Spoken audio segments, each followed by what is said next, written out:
These goals are really truly a blueprint for how we can deal with the needs of our society and of the world.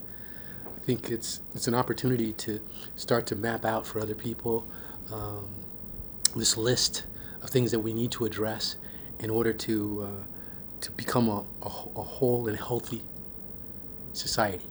You know, I talk about it quite often in terms of needs. I think for me that this list of sustainable development goals is a list of needs that need to be fulfilled. And I think because I've worked a lot in conflict areas, I recognize that the conflicts oftentimes arise out of a need, out of a need that is not met by the individuals, whether it's issue of land, hunger, poverty, um, whether it's about political misconduct, whatever it may be, it's out of some need for people to be heard or people to have certain needs met. And so these SDGs are an opportunity for us to be able to look at the needs of society and like create that plan and implement that plan of making the world a place that fills the needs for all of us.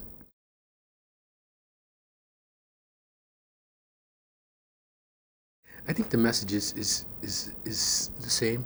I think I encourage a lot of the people, some of the people, when you talk about some of the people I might be working with in certain areas, whether it be in film or different areas, um, to recognize that they can actually take action, that they can actually make a difference. I think there's a lot of models for them to look at of people who are making a difference. It's all up to the individual to do so, and that they have the ability because of sometimes they're being public figures or different things of that nature, to be able to communicate to large masses. But they also, as an individual, have the capability to change their own lives towards the fulfillment of these goals. Yes, the world I always am looking to see is a world that is filled with a lasting peace um, and an enduring peace. This is something that is very important to me, and it's clear also to the SDGs, because when you look at all the nations and all the people who are suffering based on conflict, you recognize that all the issues of illiteracy, gender issues, poverty, hunger, infrastructure, forestation, desertification, all these different issues uh, rise much more strongly out of these conflict areas. We can solve the underlying needs that are causing these conflicts, then we can solve a lot of our problems. And so, peace is my answer.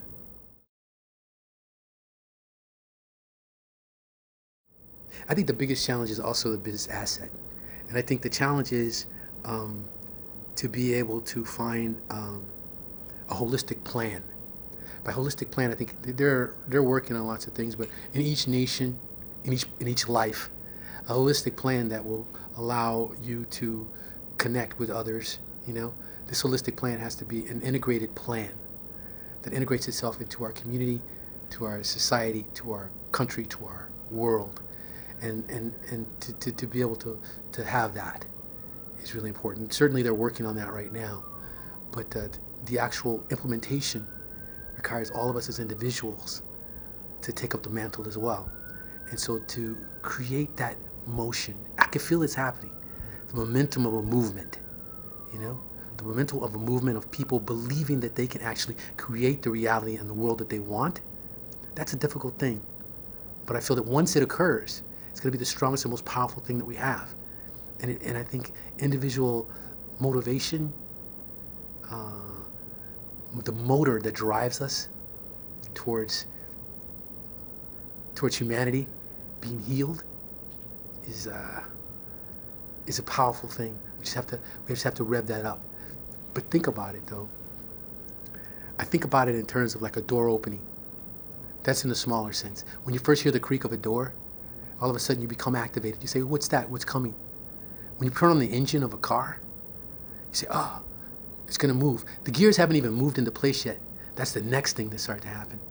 And I think that's what we're trying to do, create the motor, the movement that then allows us to move the car forward, to move humanity forward. I am excited about working on the Desmond Tutu project. I'm a little nervous about it, extremely nervous. such an important figure, and I'll have to do a lot of transformation to be able to make that happen. I'm actually excited to see what they do with the Star Wars project and the Star Wars movement. I think what I'm really excited about, honestly, is that the most exciting is like in June I'm going to go back into the South Sudan if everything is open, and we've been training. We've done like 2 trainings in the Payams there in the villages on the outskirts of Eastern Equatoria State. Now we've been moving into our implementation phase. They're going to be deciding on projects that each community is going to be developed by us, with them deciding what they will be, and I'm excited to see that start to occur. For me, that's the most exciting thing that's going on. For me, is that it's continuing to grow even during these disparate times in South Sudan, and I get great joy out of that notion, and so I get a lot from it. Really, I get a lot from any of the projects moving forward. One of my youths brought me to an electrical store that he just started. When I went there, I walked with him. He came to the car and he said, "Come." And he brought me up and he showed me this store. And the last time, before he was talking about creating something, now he's created this store. And this time when I was talking to him, he was talking to me about franchising this store, which is an electrical store, which he feels like should be in every village that is in his community. So I have to agree with him.